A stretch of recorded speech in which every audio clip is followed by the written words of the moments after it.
السلام علیکم ورحمۃ اللہ وبرکاتہ۔ بسم اللہ الرحمن الرحیم، نحمدہ و نصلی علی رسول الکریم، اما بعد۔ رمضان کا مہینہ مومن کے لیے بابرکت والا مہینہ ہے، جس میں وہ روزہ، خود مختاری، عقیدت، فراخ دلی اور اپنے نفس کی قربانی پر محنت کرتا ہے۔ اللہ کے رسول صلی اللہ علیہ وسلم نے فرمایا کہ رمضان کا یہ مہینہ 3 اشروں میں تقسیم کیا گیا ہے، جس کا شروعاتی حصہ رحمت کا ہے اور درمیانی حصہ مغفرت کا اور آخری حصہ دوزخ کی آگ سے نجات کا ہے۔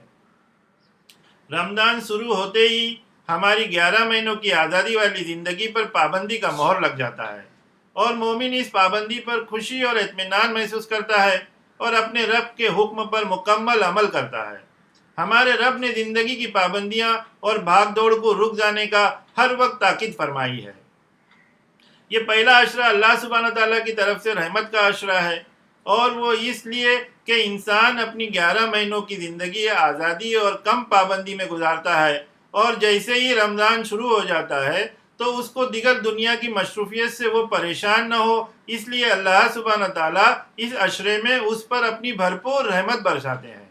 اور اس کے لیے پابندی والے وقت میں بہترین انتظامیہ اس کے کھانے پینے کا فرماتے ہیں اور اس کی عبادتوں میں اضافہ فرماتے ہیں۔ یہ اس کی رحمت کا ہی نتیجہ ہوتا ہے کہ انسان جلدی ہی روزے اور روزمرہ کی سہولتی اوقات کو درست کر لیتا ہے۔ ایک مومن کا کام بس اتنا ہے کہ وہ پورا توکل تو اللہ کے ساتھ اپنے آپ کو اپنے رب کے حوالے کریں اور اپنے رمضان کے معمولات کے اندر اپنے آپ کو مصروف کر لیں۔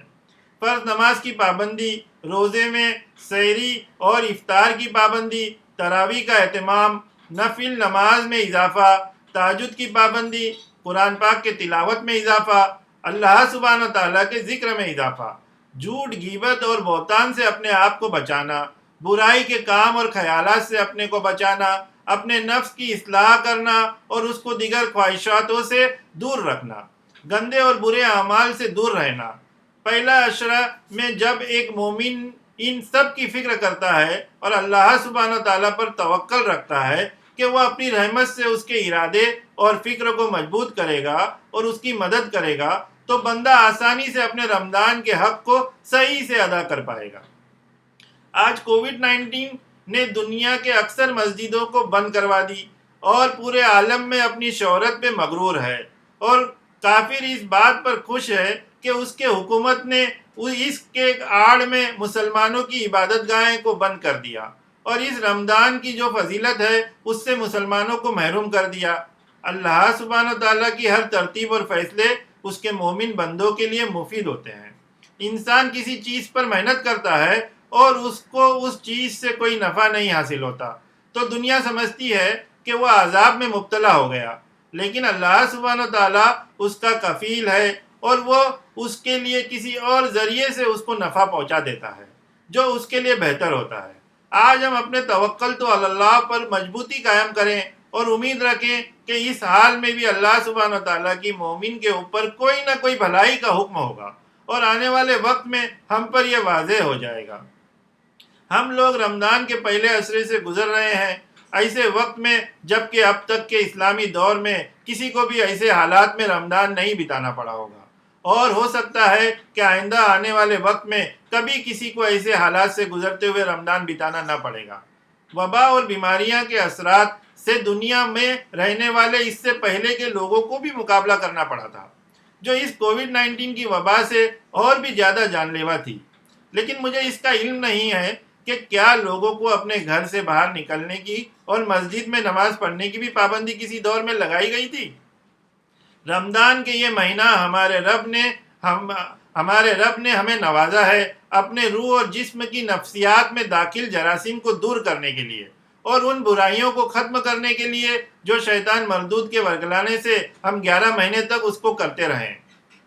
آج ہمارے لیے ایک بہت ہی الگ تجربہ ہے۔ ہمیں اپنے اسلامی ارکان گھر ہی میں کرنے پڑ رہے ہیں۔ 5 وقت کی نماز، تراویح گھر ہی میں ادا کرنی پڑ رہی ہے۔ آج میرے 53 سالہ زندگی میں مجھے کبھی ایسی نوبت نہیں پڑی جہاں مسجد میں نماز اور تراویح کے لیے پابندیاں نافذ ہو گئی۔ آج ہمیں اس حالت میں بھی دینی نفع اٹھانے کا فکر ہے، اور اللہ سبحانہ تعالیٰ نے ہمارے لیے آسانی فرمائی۔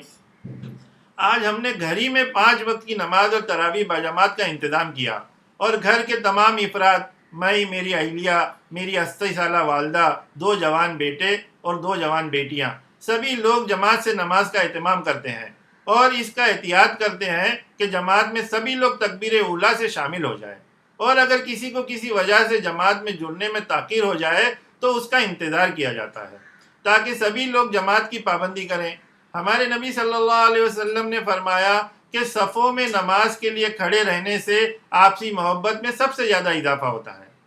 الحمدللہ گھر کا ماحول بھی آہستہ آہستہ خوشگواری اور ایک دوسرے کی زیادہ فکر کی طرف بڑھ رہا ہے، اور سبھی کے 5 وقت کی نماز اور تراویح تکبیر اولیٰ کے ساتھ ہو رہی ہے۔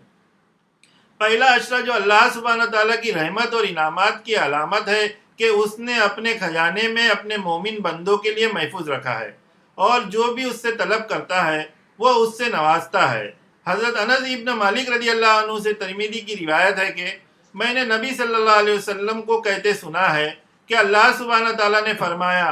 کہ او ابن آدم، آپ مجھے پکارے اور اپنی امید مجھ پر لگائے، چاہے جتنا چاہے اتنا، میں آپ کو بغیر کسی قید کے معاف کر دوں گا۔ پھر کہا، او ابن آدم، اگر آپ کی گناہ بادلوں کے گہراؤ سے بھی بڑھ جائے اور پھر آپ مجھ سے معافی مانگے تو میں بغیر کسی قید کے آپ کو معاف کر دوں گا۔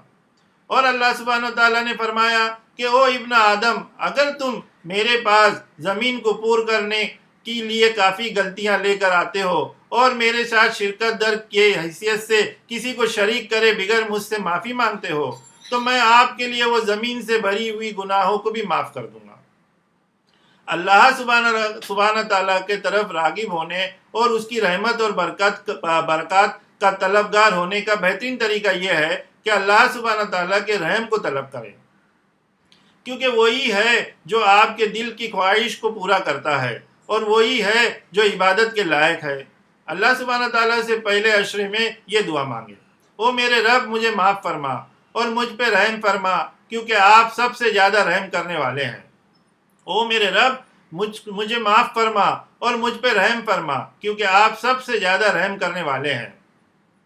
جبکہ آپ اللہ سبحانہ تعالیٰ سے رحمت کی طلبگار ہے، دوران اپنے گھر والوں پر، اپنے رشتہ داروں پر، ہم وطنوں پر رحم کریں، کیونکہ اللہ سبحانہ تعالیٰ ان لوگوں سے ہی محبت کرتا ہے جو دوسرے کے ساتھ ہمدردی اور محبت کا معاملہ کرتا ہے۔ در حقیقت آپ جب اپنے رب سے رحمت طلب کرتے ہو تو ہمیں بھی چاہیے کہ ہم اپنے دیگر وطنی بھائیوں کے ساتھ رحم کریں، ان سے محبت کریں جو دوسرے کے ساتھ بھلائی کا معاملہ کرتے ہو، صدقہ کریں جو اللہ سبحانہ تعالیٰ سب سے زیادہ پسند کرتا ہے، اپنے غصے پر قابو پانا، اپنے مسلم بھائیوں کے ساتھ اچھا سلوک کرنا، جب بھی اور جہاں بھی ہو لوگوں کی مدد کرنا۔ وآخر دعوانا الحمدللہ رب العالمین۔